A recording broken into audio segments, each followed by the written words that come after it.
জয় হিন্দ বন্ধুরা, super traders India YouTube চ্যানেলে আপনাদের স্বাগত। তো শুরু করে নিচ্ছি পরপর রেজাল্টগুলো, যেগুলো আপনারা থাম্বনেল দেখে বুঝতেই পেরেছেন। তো প্রথম যে স্টকটির রেজাল্ট, তার মার্কেট ক্যাপ হচ্ছে 5,89,000 কোটি টাকা। তার মানে একটা লার্জ ক্যাপ স্টক। রেজাল্টটা কী আসলো দেখে নেবো। মার্চ কোয়ার্টারে 40,925 কোটি টাকা রেভিনিউ এসছে, যেটা আগের কোয়ার্টারে ছিল 41,764 কোটি টাকা। তাহলে কোয়ার্টারলি রেভিনিউটা ডাউন। ইয়ারলি যদি দেখি তাহলে 37,923 কোটি, সেখান থেকে বেড়েছে। ইয়ারলি বেড়েছে, quarterly down. Operating profit margin percentage ঠিক আছে 24%। নেট প্রফিটে যদি চলে আসি তাহলে 6,800 কোটি ছিল আগের কোয়ার্টারে, এই কোয়ার্টারে 7,038 কোটি। এবং প্রিভিয়াস ইয়ারে যদি দেখি তাহলে 7,975 কোটি ছিল, সেখান থেকে ডাউন। এবং কোয়ার্টারলি কিছুটা বেড়েছে, তবে এই বাড়ার কারণটা হচ্ছে আদার ইনকামে একটু বেশি ইনকাম হয়েছে, যার কারণে এখানে নেট প্রফিটে একটু বেশি দেখতে পাচ্ছেন। তো কোয়ার্টারলি রেজাল্টটা যদি হিসাব অনুযায়ী দেখি তাহলে একটু ডাউন পারফরমেন্স আছে। আচ্ছা, ইয়ারলি হিসাবটা যদি দেখে নিই তাহলে টোটাল 4টে কোয়ার্টার মিলিয়ে কত হলো, 1,53,670 কোটি ছিল আগের বছরে 2024-এ, এখন 2025-এ হলো 1,62,990 কোটি। তার মানে ইয়ারলি সামান্য পরিমাণে গ্রোথ হলো। Operating profit margin 24%। নেট প্রফিটটা গিয়ে দাঁড়ালো 26,750 কোটি, যেটা আগের বছরে ছিল 26,248 কোটি। ঠিক আছে, তাহলে নর্মাল পারফরমেন্স। ইপিএস দেখে বুঝতে পারছেন সামান্য পরিমাণ গ্রোথ হয়েছে, সামান্য গ্রোথ। রিজার্ভসের পরিমাণ 93,700 কোটি। বোরোয়িং আছে 8,227 কোটি। রিজার্ভ তুলনায় বোরোয়িং অনেক কম আছে। ফিক্সড অ্যাসেটের পরিমাণ বেড়েছে, টোটাল অ্যাসেটের পরিমাণ বেড়েছে। শেয়ার হোল্ডিং প্যাটার্নে যদি চলে আসি, প্রমোটার হোল্ডিং 14.5% মতো আছে, বাকি এফআইডিআইসের কাছেই সমস্ত হোল্ডিং আছে। গভর্নমেন্টের কাছে সামান্য আছে, পাবলিকের কাছে মোটামুটি 13.5% হোল্ডিং আছে। পাবলিক হোল্ডিং ধীরে ধীরে কমছে। ঠিক আছে, দেখে নিই স্টকের নাম। তো কোম্পানিটি হচ্ছে ইনফোসিস লিমিটেড। কোম্পানির নাম দেখে কোনো রেকমেন্ডেশন হিসাবে নেবেন না। জাস্ট এই ভিডিওটি শুধুমাত্র যে স্টকগুলোর রেজাল্ট চলে এসছে, কোয়ার্টারলি রেজাল্ট, সেই রেজাল্টগুলোই আপনাদের সামনে তুলে ধরছি। ঠিক আছে, এক বছরের চার্ট প্যাটার্নটা যদি দেখি তাহলে ওপর থেকে নিচের দিকে আসছে, এবং গ্লোবালি একটা ডিস্টারবেন্স আছে ডোনাল্ড ট্রাম্পের জন্য। ঠিক আছে, তো মোটামুটি, এবং আইটি কোম্পানিগুলি ইউএস থেকে যথেষ্ট রেভিনিউ জেনারেট করে। ইউএস একটা নেগেটিভিটি আপাতত আছে। তো পরবর্তী কোয়ার্টারেও রেজাল্ট কেমন আসবে, ঠিকঠাকভাবে কোম্পানি রেভিনিউ জেনারেট করতে পারবে কি না, নেট প্রফিট ঠিকঠাকভাবে জেনারেট করতে পারবে কি না, সেটাই হচ্ছে বড় ব্যাপার হয়ে দাঁড়িয়েছে এখন, যার কারণে কিন্তু এত নেগেটিভিটি। তো মেন হচ্ছে, আপনি একটা স্টক যখনই কোনো কোম্পানিতে কাজ করবেন, তখন তার রেভিনিউ বাড়তে হবে, নেট প্রফিট বাড়তে হবে, ইপিএস বাড়তে হবে, তবে গিয়ে শেয়ার প্রাইস সেখানে বাড়বে। তো এক্ষেত্রে আমরা দেখলাম ইনফোসিসের রেজাল্টটা কিছুটা হলেও ডাউন এসছে, যেটা আমার পার্সোনাল ওপিনিয়ন, সেটাই আমি দিচ্ছি। কিছুটা রেজাল্ট ডাউন এসছে। তো কোম্পানি এমনিতেই কারেকশান হচ্ছিল, সুতরাং আরও কারেকশান হওয়ার সম্ভাবনা আছে। হতেই পারে, না হওয়ার কিছু নেই, এটা মার্কেট। আবার এর উল্টোটাও হতে পারে। 5 বছরের চার্ট প্যাটার্নটা যদি ওপেন করি তাহলে মোটামুটি এখানে একটা সাপোর্ট তো আছে অবশ্যই, তবে এই সাপোর্টও ব্রেক করে দেওয়ার সম্ভাবনা হয়তো বা আছে। ঠিক আছে, তো স্টাডি করে দেখতে পারেন। রেজাল্টটা দেখিয়ে দিলাম। নেক্সট যে স্টকটির রেজাল্ট এসছে, তার মার্কেট ক্যাপ হচ্ছে 30,500 কোটি। তার মানে একটা মিড ক্যাপ স্টক। মার্চ কোয়ার্টারে রেভিনিউ এসছে 908 কোটি টাকা, আগের কোয়ার্টারে ছিল 939 কোটি টাকা। তো মোটামুটি 900 কোটি একটা রেঞ্জ আছে। প্রিভিয়াস ইয়ারে যদি দেখি তাহলে 906 কোটি, সেখান থেকে মানে প্রিভিয়াস ইয়ারলি সামান্য সেম বলতে পারেন, কোয়ার্টারলি ডাউন। অপারেটিং প্রফিট মার্জিনটাও একটু কমেছে, খরচ বেশি হয়েছে তার কারণ। নেট প্রফিট 172 কোটি, যেটা আগের কোয়ার্টারে ছিল 199 কোটি, তাহলে ডাউন। এবং প্রিভিয়াস ইয়ারে ছিল 197 কোটি, সেখান থেকে ইয়ারলি ডাউন, কোয়ার্টারলি ডাউন। এবার বছরের হিসাবটা কী দাঁড়ালো, 3,729 কোটি, যেটা আগের বছরে ছিল 3,552 কোটি।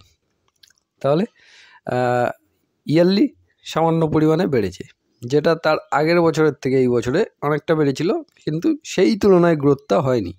এই জিনিসগুলোই আপনাকে বুঝতে হবে। অপারেটিং প্রফিট মার্জিনও একটু কমেছে, তাহলে নেট প্রফিট অবভিয়াসলি কমে যাবে। 792 কোটি ছিল, সেখান থেকে কমে 785 কোটি। ইপিএসও ডাউন দেখা যাচ্ছে। রিজার্ভস যদি চেক করি আমরা, তাহলে 2798 কোটি এবং বোরোয়িং 192 কোটি। রিজার্ভসের তুলনায় বোরোয়িং কম আছে। ফিক্সড অ্যাসেটের পরিমাণ 300 কোটি, টোটাল অ্যাসেট 3586 কোটি। শেয়ার হোল্ডিং প্যাটার্নটা দেখে নেব।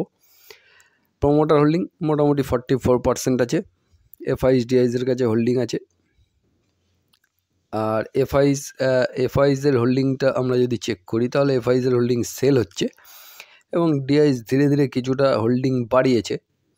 এবং পাবলিককে যদি চেক করি, 36% ছিল, সেখান থেকে কমে 35%। আবার লাস্ট কোয়ার্টারে সামান্য পরিমাণ কিছুটা বেড়েছে ডিসেম্বর কোয়ার্টারে। মার্চ কোয়ার্টারেরটা এখনও আপডেট হয়নি। মার্চ কোয়ার্টারের আপডেটটা যখন চলে আসবে, তখন আমরা এখানে শেয়ার হোল্ডিং প্যাটার্নে কী চেঞ্জ হলো সেটা দেখতে পেয়ে যাবো। দেখে নিন নাম।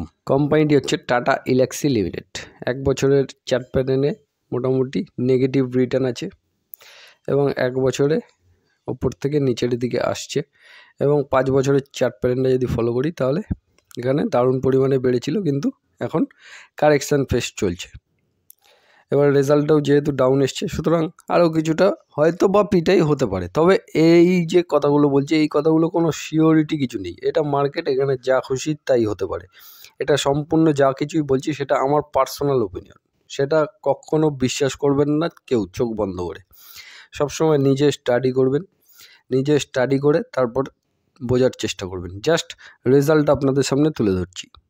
পরবর্তী যে রেজাল্টটি দেখাবো, তার মার্কেট ক্যাপ হচ্ছে 90,178 কোটি টাকা এবং এই কোম্পানিটি কিন্তু কন্টিনিউয়াসলি কোয়ার্টার অন কোয়ার্টার বলুন, ইয়ার অন ইয়ার বেসিস বলুন, দারুণ পরিমাণে একটা গ্রো করছে। তো এর কোয়ার্টারলি রেজাল্টটা খুবই গুরুত্বপূর্ণ। তাহলে মার্চ কোয়ার্টারে আমরা যদি চেক করি, তাহলে 901 কোটি টাকা রেভিনিউ এসছে, যেটা আগের কোয়ার্টারে ছিল 934 কোটি। তার মানে কিছুটা হলেও ডাউন। এর কারণটাও আমি বলে দেওয়ার চেষ্টা করব।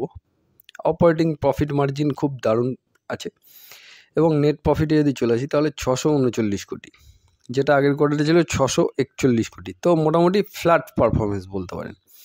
ইয়ারলি যদি দেখি 541 কোটি, ইয়ারলি কিছুটা বেড়েছে। কোয়ার্টারলি ইয়ারলি দুদিকেই নেট প্রফিট রেভিনিউ দুটোই বেড়েছে। বছরের হিসাবটা যদি দেখি, 3159 কোটি, সেটা বেড়ে 3498 কোটি।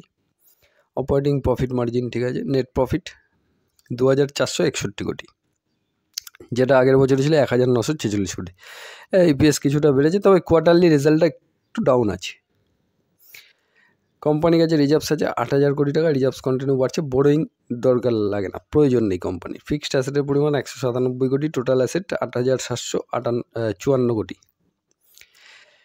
শেয়ার হোল্ডিং প্যাটার্নে আমরা যদি চলে আসি, মার্চ কোয়ার্টার আপডেট হয়ে গেছে। প্রোমোটার হোল্ডিং মোটামুটি 52.47%। বাকি এফআইএস-ডিআইএসের কাছে সমস্ত হোল্ডিং আছে এবং এফআইএস হোল্ডিং ধীরে ধীরে একটু সেল হচ্ছে এবং ডিআইএস হোল্ডিংটা কন্টিনিউয়াসলি বাড়ছে। এবং পাবলিককে যদি আমরা চেক করি, তাহলে পাবলিক হোল্ডিং এখানে কিছুটা বেড়েছিল, আবার সামান্য ডাউন হয়েছে এবং পাবলিক হোল্ডিং 10%-এরও নিচে আছে। দেখে নিই নাম। কোম্পানিটি হচ্ছে HDFC asset management company limited, HDFC AMC. তার মানে এই কোম্পানির কাজ হচ্ছে মিউচুয়াল ফান্ড। এইচডিএফসির যত মিউচুয়াল ফান্ড আছে, সেই মিউচুয়াল ফান্ডগুলোকে ম্যানেজ করা। তাহলে লাস্ট কোয়ার্টারে রেভিনিউ এবং নেট প্রফিটটা ডাউন এসছে কেন? তার কারণ মার্কেট ডাউন। মার্কেট যখন ডাউন হয়, তখন ম্যাক্সিমাম রিটেল ইনভেস্টার যারা আছেন, যারা নতুন ইনভেস্টার, তারা অনেকেই এই এসআইপি বন্ধ করে দেয়। এসআইপি বন্ধ করে দেয়, ইনভেস্টমেন্ট বন্ধ করে দেয়, রিডিম করে নেয়। এইরকম প্রচুর আছে, মানে নতুন রিটেল ইনভেস্টার যারা থাকে আর কি। মার্কেট যখন ডাউন থাকে সেই মুহূর্তে, সেই কারণে কোম্পানির কাছে রেভিনিউটা জেনারেট হয়নি। এটাই হচ্ছে মেন কারণ, যেটা আমার মনে হচ্ছে। তো 1 বছরের রিটার্ন যদি দেখি, তাহলে 11.5% মতো রিটার্ন আছে মোটামুটি। এবং 1 বছরের চার্ট প্যাটার্ন ওপর থেকে নিচে এসে একটা ইউসেপ বানানোর চেষ্টা করছে। এবং 5 বছরের চার্ট প্যাটার্ন যদি দেখি, তাহলে 5 বছরে 56% রিটার্ন এবং ম্যাক্সিমাম রিটার্নটা যদি দেখি, তাহলে 140%। ধীরে ধীরে ওপরের দিকে যাচ্ছে, তবে এখন রেজাল্টটা যেহেতু একটু ডাউন এসছে, তো মার্কেট ওপেনিং হওয়ার পর কী রিয়াকশান দেখায় সেটা আমরা দেখব। নেক্সট যে স্টকটির রেজাল্ট, তার মার্কেট ক্যাপ হচ্ছে 1,55,000 কোটি টাকা এবং এটা একটা নিফটি 50 স্টক, তার মানে লার্জ ক্যাপ। তাহলে নিফটির স্টকের কোয়ার্টারলি রেজাল্ট কি আসলো? মার্চ কোয়ার্টারে 24,191 কোটি, যেটা আগের কোয়ার্টারে ছিল 17,300 কোটি, তার মানে দারুণ বেড়েছে কোয়ার্টারলি। এবং ইয়ারলি যদি দেখি তাহলে 28,000 কোটি টাকা আগের বছরের মার্চ কোয়ার্টারে, সেখান থেকে কমেছে। ইয়ারলি ডাউন, কোয়ার্টারলি বেড়েছে। অপারেটিং প্রফিট মার্জিন খুব সামান্য। নেট প্রফিটে যদি চলে আসি তাহলে 475 কোটি, যেটা আগের কোয়ার্টারে ছিল 421 কোটি, কোয়ার্টারলি বেড়েছে। ইয়ারলি যদি দেখি তাহলে 412 কোটি, সেখান থেকে বেড়েছে। Quarterly yearly revenue net profit দুদিকেই গ্রোথ এসছে। বছরের হিসাবটা দেখে নেবো, 4টে কোয়ার্টার মিলিয়ে কী হলো? 96,922 কোটি, যেটা আগের বছরে ছিল 1,01,482 কোটি। তাহলে ইয়ারলি একটু ডাউন এসছে রেভিনিউ বছরে হিসাবে। নেট প্রফিটে যদি দেখি তাহলে নেট প্রফিটে 1,574 কোটি ছিল, সেখানে 1,811 কোটি। নেট প্রফিট কিছুটা বেড়েছে বছরে এবং ইপিএস সামান্য পরিমাণে বেড়েছে। রিজার্ভস যদি দেখি আমরা 14,000 কোটি এবং বোরিং 2,950 কোটি। রিজার্ভসের তুলনায় বোরিং কম আছে। ফিক্সড অ্যাসেট 609 কোটি, টোটাল অ্যাসেট 3,49,000 কোটি। শেয়ার হোল্ডিং প্যাটার্নটা দেখে নেবো, যা শেয়ার হোল্ডিং প্যাটার্নটা মার্চ কোয়ার্টারের আপডেট হয়নি। প্রোমোটার হোল্ডিং 50%, বাকি এফআইডিআইসের কাছে হোল্ডিং আছে এবং পাবলিকের কাছে মোটামুটি 10.5-11% হোল্ডিং আছে। পাবলিক হোল্ডিং ধীরে ধীরে সেল হচ্ছে। তো রেজাল্টটা ঠিকঠাকই বলবো, নর্মাল এভারেজ পারফরমেন্স বলবো। কোম্পানিটি হচ্ছে HDFC life insurance company limited. 719 টাকা শেয়ার প্রাইস বর্তমানে, এবং এক বছরের রিটার্ন যদি দেখি তাহলে প্রায় 18.5% রিটার্ন আছে এবং এক বছরে ওপর থেকে নিচে এসে একটা ইউসেফ বানানোর চেষ্টা চলছে। এবং 5 বছরের চার্ট প্যাটার্নটা যদি দেখি তাহলে দারুণ ভলিটাইল স্টক, ঠিক আছে, নিফটি 50 স্টক। এবং ম্যাক্সিমাম চার্ট প্যাটার্ন যদি দেখি তাহলে ওপর নিচ করতে করতে ধীরে ধীরে ওপরের দিকে যাওয়ার চেষ্টা করছে, ঠিক আছে। তো রেজাল্টটা মোটামুটি ঠিকঠাকই এসছে। এবার মার্কেট ওপেনিং হওয়ার পর কী রিয়াকশান দেখায় সেটাই আমরা দেখব। নেক্সট কোম্পানি মার্কেট ক্যাপ হচ্ছে 1,56,000 কোটি টাকা এবং এই কোম্পানিটিও নিফটি 50-র একটি স্টক। এখন নিফটিতে নতুন এন্ট্রি নিয়েছে, অনেকে বুঝতেই পেরে গেছেন কোন কোম্পানির কথা বলছি। তো মার্চ কোয়ার্টারে রেভিনিউ 493 কোটি টাকা এসছে, যেটা আগের কোয়ার্টারে ছিল 438 কোটি টাকা, তাহলে কোয়ার্টারলি বেড়েছে। ইয়ারলি যদি দেখি তাহলে 418 কোটি ছিল, সেখান থেকে কিছুটা বেড়েছে। তবে এখনও বিজনেস শুরু হয়েছে কোম্পানির, তবে এখনও সেইভাবে বিজনেসে গ্রোথ আসেনি, জাস্ট শুরু হয়েছে business. Operating profit margin percentage ঠিকঠাক আছে। নেট প্রফিট যদি দেখি তাহলে 316 কোটি, যেটা আগের কোয়ার্টারে ছিল 295 কোটি, তাহলে কোয়ার্টারলি বেড়েছে। এবং ইয়ারলি যদি দেখি তাহলে 311 কোটি, সেখান থেকে মোটামুটি সেম পারফরমেন্স, কোয়ার্টারলি বেড়েছে। ইপিএস সামান্য পরিমাণে বেড়েছে। বছরের হিসাবটা যদি চেক করি তাহলে 2,043 কোটি, যেটা আগের বছরে ছিল 1,855 কোটি, কিছুটা বেড়েছে। অপারেটিং প্রফিট মার্জিন খুব ভালো আছে। নেট প্রফিটে যদি চলে আসি তাহলে 1,613 কোটি, যেটা আগের বছরে ছিল 1,605 কোটি, সামান্য পরিমাণে বেড়েছে। কোম্পানির কাছে রিজার্ভস আছে 1,30,000 কোটি টাকা। বোরোয়িং কিছু নেই, এখন দরকার নেই, প্রয়োজন নেই, তাই। ফিক্সড অ্যাসেট 171 কোটি, টোটাল অ্যাসেট 1,44,000 কোটি। শেয়ার হোল্ডিং প্যাটার্নটা মার্চের আপডেট হয়নি এখনও, মার্চ আপডেট হলে তখন আমরা বুঝতে পারবো। তো মোটামুটি ডিসেম্বর কোয়ার্টার পর্যন্ত যা আপডেট আছে, প্রোমোটার হোল্ডিং 47%, বাকি এফআইডিআইসের কাছে ম্যাক্সিমাম হোল্ডিং আছে এবং পাবলিকের কাছে মোটামুটি 24.5% হোল্ডিং আছে। রিসেন্ট শেয়ার হোল্ডিং প্যাটার্নটা চলে আসলে আমরা বুঝতে পারবো কী হলো। দেখে নিই নাম। কোম্পানিটি হচ্ছে জিও ফাইন্যান্সিয়াল সার্ভিসেস লিমিটেড, ঠিক আছে। এক বছরের চার্ট প্যাটার্নটা যদি ফলো করি তাহলে ওপর থেকে একদম দারুণ কারেকশান হয়েছিল এবং ম্যাক্সিমাম চার্ট প্যাটার্নটা যদি ওপেন করি তাহলে মোটামুটি রিলায়েন্স ইন্ডাস্ট্রি থেকে ডিমার্জ হওয়ার পর একটা দারুণ র্যালি দেখায়, তারপরে ওপর থেকে কারেকশান হয়ে মোটামুটি ডিমার্জারের জায়গায় চলে এসছে এবং ধীরে ধীরে এখন একটা রিকভারি করার চেষ্টা করছে এবং নিফটি 50-তে নতুন এন্ট্রি নিয়েছে। তো রেজাল্টটা মোটামুটি এভারেজ পারফরমেন্সই বলতে পারি। Result average performance. এখনও কোম্পানির ব্যবসা সবেমাত্র শুরু হয়েছে, কোম্পানি প্রচুর রকমের বিজনেস করছে, এখন শুরু হয়েছে ব্যবসা। এইবার এই ব্যবসাটা কিভাবে কোম্পানি গ্রো করতে করতে পারছে সেটাই আমরা পরবর্তীকালে দেখতে থাকবো। তো এই স্টকের রেজাল্টগুলো আপাতত ছিল, সেগুলো দিয়ে দিলাম। কোনো স্টকের কোনো রেকমেন্ডেশন হিসাবে নেবেন না, ভিডিওটি জাস্ট রেজাল্টগুলো আপনাদের দেওয়ার জন্য আমি তুলে ধরলাম। এবং যা কিছুই বললাম ভিডিওর মধ্যে সেই পুরো মতামতটা আমার পার্সোনাল ওপিনিয়ন, সেটা ভুলও হতে পারে। সুতরাং সবসময় স্টাডি করবেন নিজেরা, তারপর বাই হোল্ড সেল রেকমেন্ডেশন যা কিছু করবেন সেটা নিজের বুদ্ধিতে নেবেন, সেটা আমার কথা শুনে কখনোই করবেন না। ভিডিওটি ভালো লেগে থাকলে লাইক কমেন্ট শেয়ার করে দেবেন। জয় হিন্দ, বন্দে মাতরম। সবাই ভালো থাকবেন, সুস্থ থাকবেন।